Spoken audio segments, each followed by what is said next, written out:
السلام علیکم سامعین اکرام، آپ سن رہے ہیں بولتے اوراق۔ آپ کی خدمت میں جو آج قصہ بیان کیا جا رہا ہے اس کا انتخاب کیا ہے قصص الاولیاء سے۔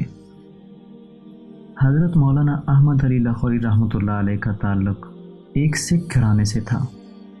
آپ ابتدائی جوانی میں مسلمان ہو گئے اور دارالعلوم دیوبند میں داخلہ لے لیا، حتیٰ کہ آپ دورہ حدیث کے درجے تک پہنچ گئے۔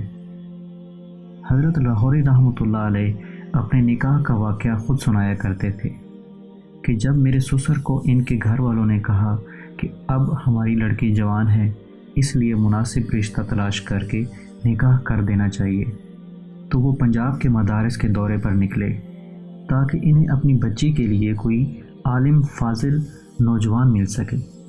چلتے چلتے وہ دارالعلوم دیوبند پہنچ گئے۔ جب انہوں نے دورہ حدیث کی کلاس کو دیکھا تو ان کی نگاہیں میرے اوپر ٹک گئیں۔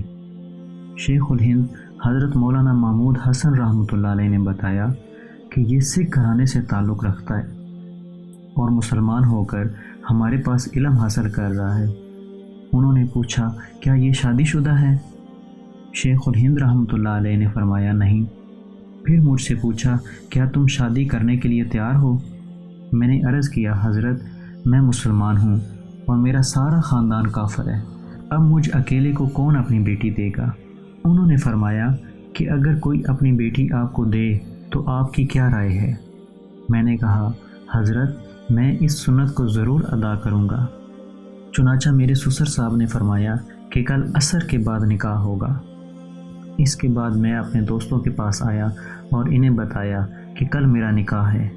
ایک دوست نے کہا، جی آپ کے کپڑے بڑے میلے ہیں، آپ اسی سوٹ کو دھو کر دوبارہ پہن لیں۔ میں نے اپنے دوستوں کی بات مان لی، چنانچہ میں نے اگلے دن دھوتی باندھی اور کپڑوں کا ایک ہی جوڑا تھا جو میں نے پہنا ہوا تھا، اس کو دھو لیا۔ موسم سردی کا تھا اور اوپر سے آسمان ابر آلود ہو گیا۔ عصر کا وقت آ گیا۔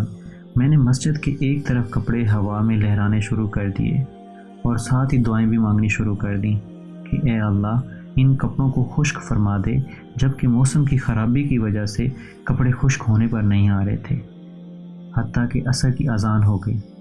چنانچہ میں نے سردی کے موسم میں گیلے کپڑے پہنے اور مجمع میں آ کر بیٹھ گیا، لیکن میرے سسر کا دل بھی سونے کا بنا ہوا تھا کہ ان کی نظر ان چیزوں پر بالکل نہیں تھی۔ انہوں نے دیکھا کہ کل بھی یہی کپڑے پہنے تھے اور میلے تھے، اور آج بھی وہی کپڑے ہیں اور اس کے پاس کوئی دوسرا جوڑا بھی نہیں ہے۔ اس کے باوجود انہوں نے نکاح کر دیا اور کچھ عرصے کے بعد رخصتی بھی ہو گئی۔ ابتدائی دنوں میں میرے اوپر فاقے آئے کیونکہ میں طالب علم تھا، تازہ پڑھ کر فارغ ہوا تھا، کمائی کا کوئی ایسا سلسلہ بھی نہیں تھا، کبھی کھانے کو ملتا اور کبھی نہ ملتا۔ کچھ عرصے تک میری دلہن میرے گھر رہی۔ اس کے بعد وہ اپنے والدین کے گھر گئی تو اس کی والدہ نے اس سے پوچھا، بیٹی تو نے اپنے نئے گھر کو کیسا پایا؟ فرماتے ہیں کہ میری بیوی بڑی نیک اور پاک عورت تھی، اس کی نظر ان فانی چیزوں پر نہیں تھی۔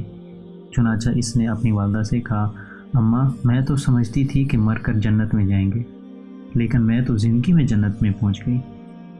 یہ تھا آج کا ہمارا قصہ۔ امید ہے آپ کو پسند آیا ہوگا، اور کمنٹ باکس میں اپنی رائے کا ضرور اظہار کیجیے اور اس چینل کو سبسکرائب کیجیے۔ اللہ حافظ۔